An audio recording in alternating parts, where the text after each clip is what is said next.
हम जानते हैं कि समय के साथ परिवर्ती चुंबकीय क्षेत्र विद्युत क्षेत्र उत्पन्न करता है।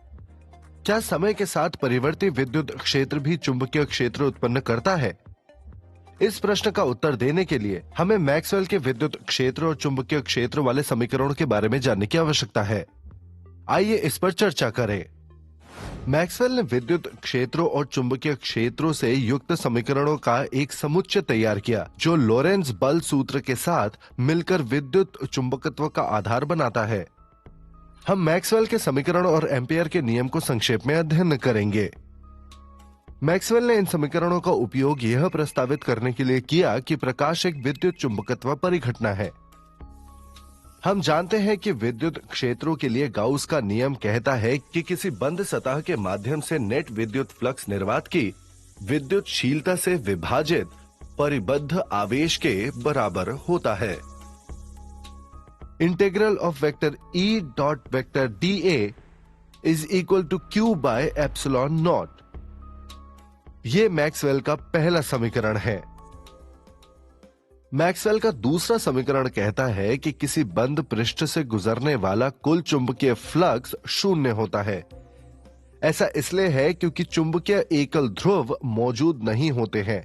चुंबकीय क्षेत्र रेखाएं सदैव बंद वक्र अनुरेखित होंगी। Integral of vector B dot vector dA is equal to 0। Maxwell के पहले दो समीकरण समाकलन है परिबद्ध क्षेत्रों के विद्युत क्षेत्र और चुंबकीय क्षेत्रों के। मैक्सवेल का तीसरा समीकरण कहता है कि किसी बंद पाश में उत्पन्न विद्युत वाहक बल का परिमाण पाश में से गुजरने वाले चुंबकीय फ्लक्स के परिवर्तन की दर के बराबर होता है। Integration of vector E dot vector dl over a loop is equal to minus D phi B by dt। चुंबकीय फ्लक्स में परिवर्तन किसी बंद पाश पर विद्युत वाहक बल उत्पन्न करता है। इसकी खोज फैराडे ने की थी। किसी बिंदु पर चुंबकीय क्षेत्र ज्ञात करने के लिए बर्तन पर विचार कीजिए, जैसे सतह S2 जो तार को नहीं छूता है। एक पद जोड़ा जाना चाहिए उसी बिंदु पर समान धारा प्राप्त करने के लिए, भले ही किसी भी सतह का उपयोग किया गया हो। इसलिए विस्थापन धारा को जोड़ा जाता है एम्पेयर मैक्सवेल का नियम बनाने के लिए।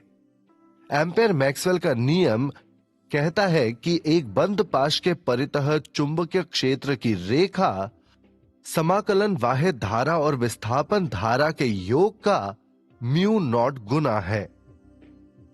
Line integral of vector B dot vector dl is sum of mu not IC plus mu not epsilon not D phi E by dt।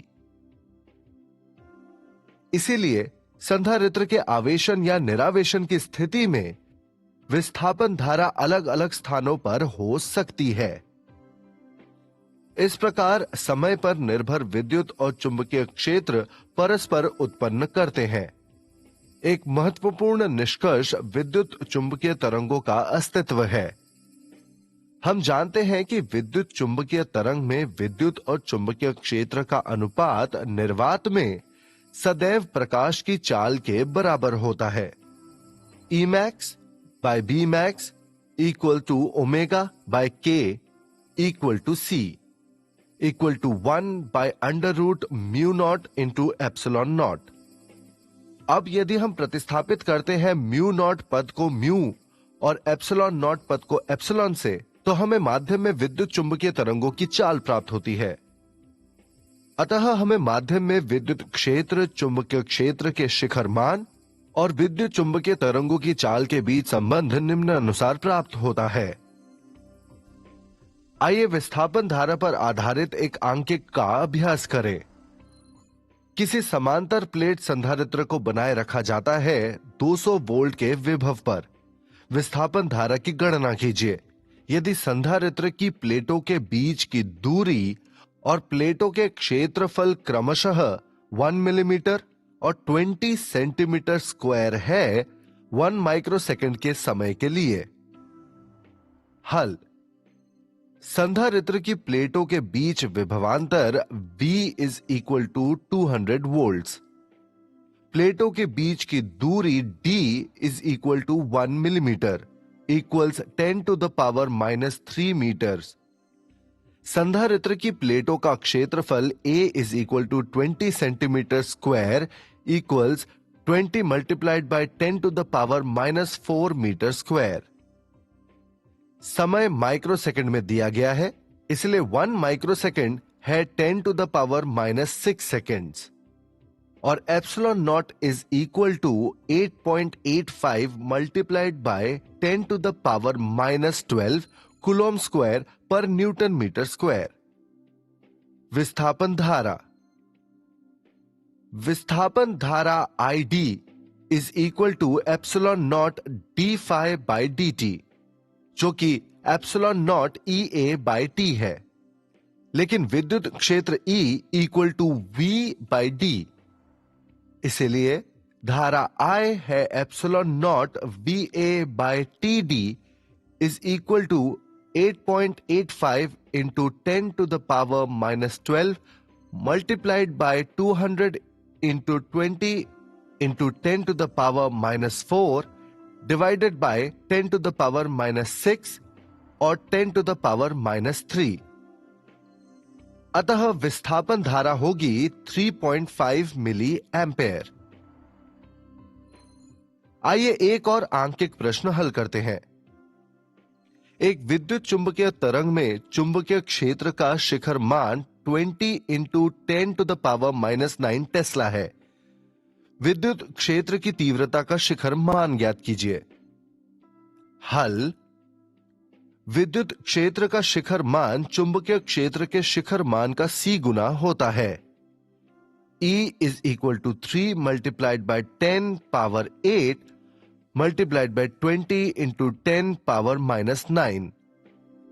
इससे विद्युत क्षेत्र का शिखर मान प्राप्त होगा 6 वोल्ट प्रति मीटर के रूप में। सारांश: मैक्सवेल के समीकरण जो विद्युत चुंबकीय क्षेत्र की गतिक प्रकृति की व्याख्या करते हैं, ये हैं: विद्युत क्षेत्र का गाउस का नियम कहता है कि किसी बंद पृष्ठ से कुल विद्युत फ्लक्स परिबद्ध आवेश के निर्वात की विद्युतशीलता के अनुपात के बराबर है। मैक्सवेल का दूसरा समीकरण कहता है, जो गाउस का चुंबकत्व का नियम है, कि एक बंद पृष्ठ से कुल चुंबकीय फ्लक्स शून्य होता है। मैक्सवेल का तीसरा समीकरण कहता है कि किसी बंद पाश में उत्पन्न विद्युत वाहक बल का परिमाण पाश के माध्यम से चुंबकीय फ्लक्स के परिवर्तन की दर के बराबर है। Integration of vector E dot vector dl over a loop is equal to -d∅b by dt। Ampere Maxwell का नियम कहता है कि किसी बंद पाश के परितः चुंबकीय क्षेत्र का रेखीय समाकलन वाहित धारा और विस्थापन धारा के योग का म्यू नॉट गुना है। क्या आप जानते हैं कि विस्थापन धारा का एक महत्वपूर्ण परिणाम विद्युत चुंबकीय तरंगों का अस्तित्व है? यह निर्वातित माध्यम से विद्युत चुंबकीय तरंगों जैसे प्रकाश और रेडियो तरंगों के प्रसार की अनुमति देता है। अधिक जानने के लिए बने रहें।